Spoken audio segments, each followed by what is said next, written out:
Welcome back again to another edition of Redhead Takes, where we breaking down another NFL division, the NFC East this time. This was requested by somebody in my comment section. Sorry if I forgot your name. Thank you for the suggestion. I have been meaning to talk about the NFC East for a while, just because it's always funny to watch Cowboys and Eagles fans go after it, because probably they're going to be vying for the top spot in this division once again. It's been that way for a while now. I just don't really see Washington or New York really throwing their weight at that position. But, stranger things have happened. So we're going to go through each team one by one, breaking down their key additions, key subtractions, and then doing a final ranking from top to bottom. But let me know what you think. Otherwise, let's get into the video. Starting with our first team. Yes, I did comment on one of my videos the other day, saying that there might be a surprise as to who I picked to win the division, but it's the Eagles. I'll pick the Eagles, even though I legitimately think the Cowboys can win back to back.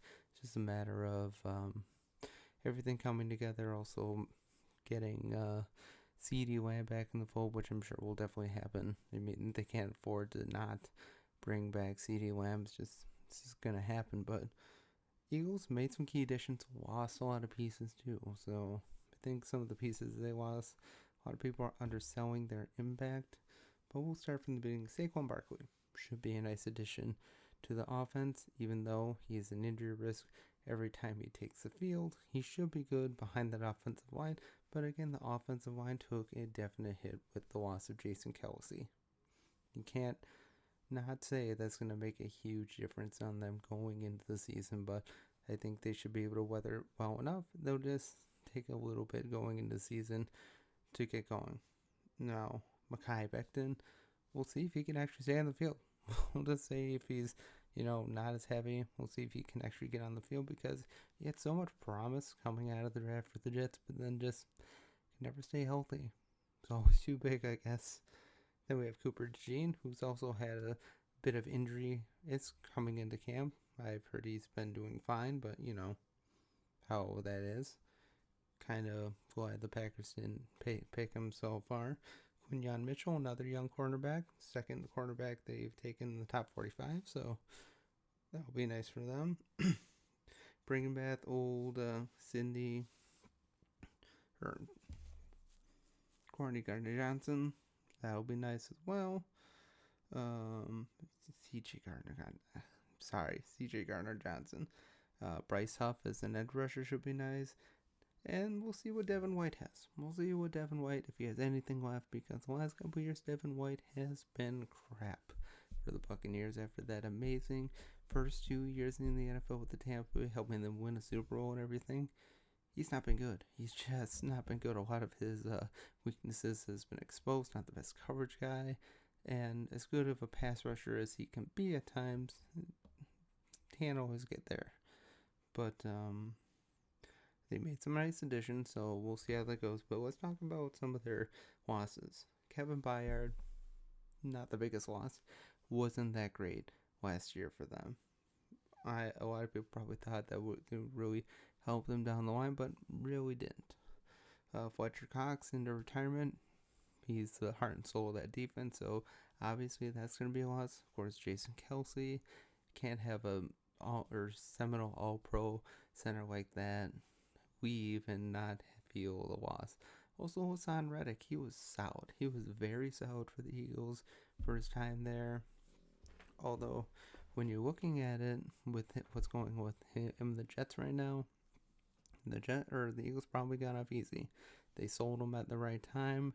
Now they don't have to deal with the headache that the Jets are currently dealing with right now. But from top to bottom, I think the Eagles probably do have the best roster in the NFC East, but still I think the Cowboys are going to give them a real shot. Hurts, as long as they have Jalen Hurts, AJ Brown, Devontae Smith, Saquon Barkley, that's a nice couple 1, 2, 3, 4 punches with that offense. And with the offensive line slowly getting back up to speed after the loss of Jason Kelce, we'll see how big of the offense will be. We'll find out in that first game in Brazil, but like I've said in my past videos, Packers probably going to win that game because it's a default Green Bay home game basically, but we'll see what happens. Next we have the Cowboys. Obviously, Cowboys are going to finish in second. Well, at least I'm picking them right now, but like I said, parts of me just think that the Cowboys are the better team than the Eagles. I don't know. The way they dismantled the Eagles last year. Yes, the Eagles had lots of issues last year, but they really dismantled them last year. We'll see if that continues this year as well. Cooper Beebe, bringing him an offensive line, should be nice, or have to bring him up to speed pretty quickly. Tyler Guyton should be a nice addition on that offensive line, especially after they lost as they had. Eric Kendricks, probably one of the lone free agency signings that was a big deal. Well, Zeke Elliott too, but let's be honest, Zeke Elliott should have a good, nice run for a while. I probably will go over 1,000 yards just because of the line he's running behind, but they didn't add a lot for a team that says they're gonna go all in. They didn't make all that many key additions, but losses definitely lost a lot. Tyler Biadasz, of course, leaving. That's a huge hole in the center. Stephon Gilmore had his moments last year, but should be able to replace him well enough. Jonathan Hankins, another guy on the defensive line. Tony Pollard. Again, he seemed to be really affected by the injury more than we thought last year. That injury they had 2 years ago in the playoff game. Then last year, he had a decent year last year, but you could tell that the injury affected him more than we probably would have thought. Tyron Smith, it sucks to lose a guy like that, but he's been injured for a lot, injured all the time. And Leighton Vander Esch going into early retirement because of the neck injury, definitely a loss, even though after that first year he had where he was just great, looking to be a future star for the Cowboys for years to come. He really petered out and now has gone into medical retirement. But still have Dak, still one of the best regular season quarterbacks around. Zeke should be fine. Mixing in Rico Gathers should be nice as well. I think I got the name right. Sorry if I didn't. CeeDee Lamb, they'll get him back in the fold. He'll be fine. Brandon Cooks, great. Jake Ferguson at tight end. Still have key pieces on defense line. Still got Micah Parsons for a couple more years. It'll be nice that Diggs will be back as well. Still one of the best regular season teams out there. All that matters for the Cowboys is playoff success, and they have not shown they've been able to really thrive in the playoffs, so maybe this is the year. I doubt it because, that's what Cowboys fans say every year, but for Cowboys fans, I really do think your team can win the division. I really do. I think I like your team more overall than the Eagles. I think the Eagles are really flashy, but I think people are starting to figure out Jalen Hurts too, so I think overall the better rounded quarterback is Dak, even though at times Jalen Hurts flashes much higher. Dak has just been more consistent quarterback, and I think that could be the real difference maker in them making a run to the playoffs this year. But, well, they probably will be in the playoffs regardless. It's just a matter of if they'll be hosting a game or if they'll be on the road. Remains to be seen, but I think the Cowboys do have a legitimate shot to win the division once again. Third, Washington. Now, Washington made a whole bunch of additions, and they didn't overspend, which is nice. Their GM spent where they needed to, really upgraded their offensive line, they had some more defensive pieces as well, and could have drafted the real quarterback of the future. Let's see. Nick Allegretti, Tyler Biadasz, Brandon Coleman, 3 new offensive linemen should make a huge difference for that offensive line.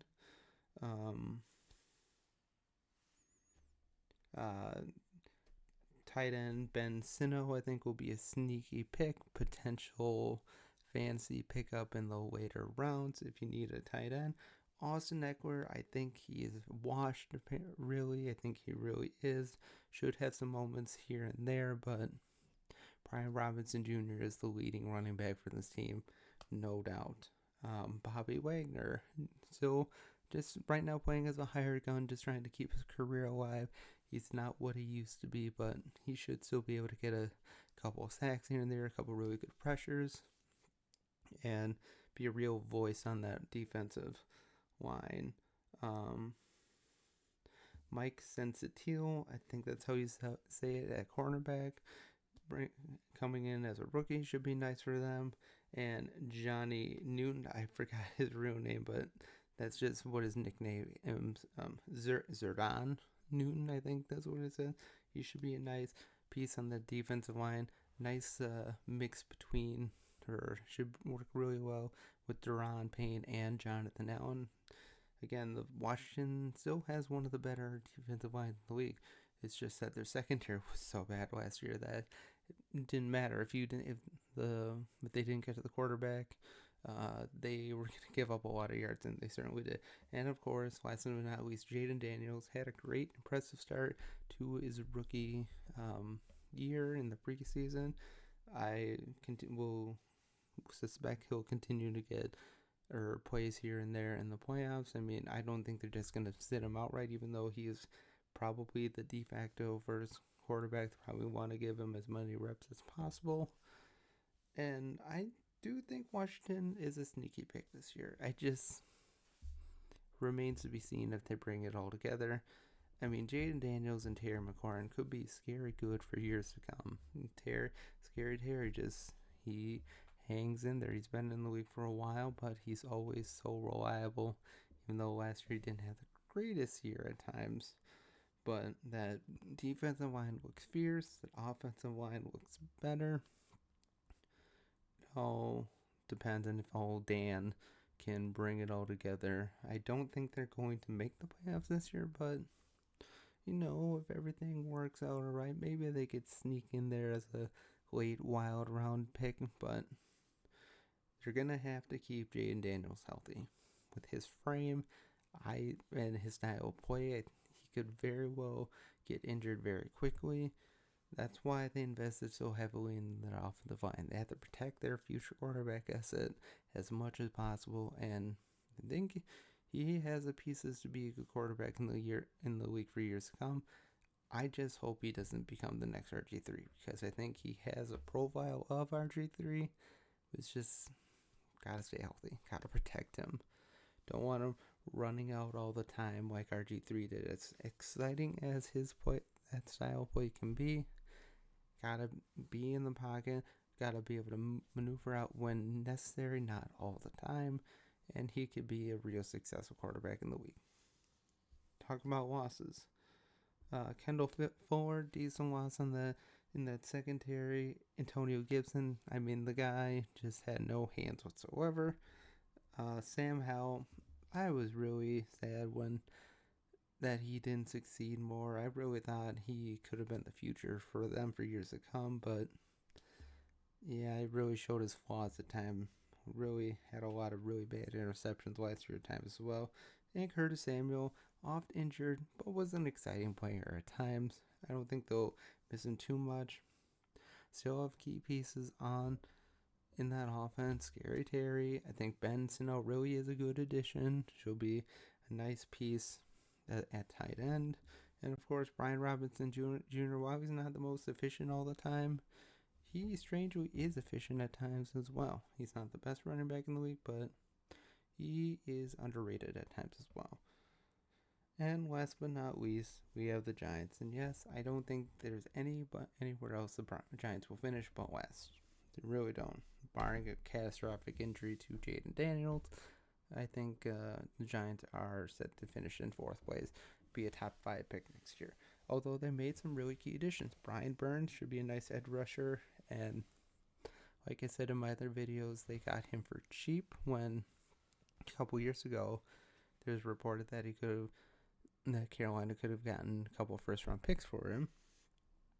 Drew Lock could challenge Danny Dimes for the starting position, even though I think it'll be Danny Derps for the year. Jalen Mills, nice addition at cornerback. Malik Neighbors, who's going to be a star for years to come, it'll just take some growing pains for sure, because the Giants aren't a very good team. Next year they'll probably have a new quarterback, but I think it'll take some time for Malik Neighbors to really get going, even though he has shown he has all the signs of a great wide receiver for years to come. Tyler Newman, nice addition at safety, even though he had some flaws in the combine. Jordan Phillips, a nice addition at defensive tackle to go along with Dexter Lawrence. John Runyon Jr. coming in from Green Bay is not the most efficient offensive lineman of all time, but he is steady. As long as he can stay healthy, he should be a reliable blocking piece for them for a while. And Devin Singletary, coming up a pretty good year in Houston, should be a nice piece in the line. Probably he's not going to be Saquon Barkley, but he should be a decent running back for this year for them. And of course, as we're talking about Barkley, yes, Barkley is going to be a huge loss. Going to be a huge loss, but they can't keep everybody. Ben Bredesen was a defensive offensive guard. Not the best, though. Paris Campbell. And, of course, the big loss on defense, Xavier McKinney, who we all know was the most reliable piece on the defense for ever since he came to the league. He was the best defensive piece on the defense besides Dexter Lawrence. And they're really going to miss him. And the secondary is really going to suffer. But, yeah, it all comes down to Danny Derps. Can he be good? Can he avoid throwing terrible interceptions? Can he avoid fumbling the ball? Malik Neighbors should help him for sure, but will we be able to play well enough to avoid the talk of Drew Lock coming in to replace him? It remains to be seen, but they still have the talent there to make a decent run and maybe a 6 wins is generous. Maybe 5 wins I would consider that a successful season. Washington, I think, will end up around 7-10, maybe tops, maybe 8-9 if everything really goes well. Dallas probably coming in around at 10-7, 11-6, maybe even 12-5. I think that's what it would take to win the division. And the Eagles will probably be right around there too, 12-5 at tops, maybe 13-4, but I think that's kind of a stretch. But yeah, it's going to be Eagles and Cowboys doing it out once again, but I really do think the Cowboys win it. So I've been nice to you Cowboys fans. Don't come at me. I think your team can really beat the Eagles and win the division, but just everything has to come together. And Dak has to continue being Dak, and they definitely need CeeDee Lamb for sure. But let me know what you think down below. Make sure to like, share, comment, and subscribe. And I will see you in the next video where I will be breaking down the AFC South. No, AFC East. So look out for that video. Let me know what you think, and have a great day. And as always, God bless.